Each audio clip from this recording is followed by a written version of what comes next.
السلام علیکم ورحمۃ اللہ وبرکاتہ۔ سیدنا ابو بکر رضی اللہ تعالی عنہ سے روایت ہے کہ رسول اللہ صلی اللہ علیہ وسلم نے 3 مرتبہ فرمایا، کیا میں تمہیں اکبر الکبائر یعنی سب سے بڑے گناہوں کے بارے میں بتلاؤں؟ ہم نے عرض کیا، یا رسول اللہ صلی اللہ علیہ وسلم ضرور بتلائیے۔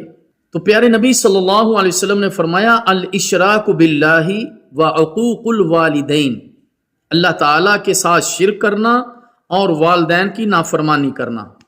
مغیرہ بن شعبہ رضی اللہ تعالی عنہ سے روایت ہے کہ نبی مکرم صلی اللہ علیہ وسلم نے فرمایا، ان اللہ حرم علیکم عقوق الامہات، یقیناً اللہ تعالیٰ نے تم پر ماؤں کو ستانا حرام کیا ہے۔ اس لیے میرے محترم دوستو، نہ تو اللہ تعالیٰ کے ساتھ کسی کو شریک کریں اور نہ ہی والدین کی نافرمانی کریں۔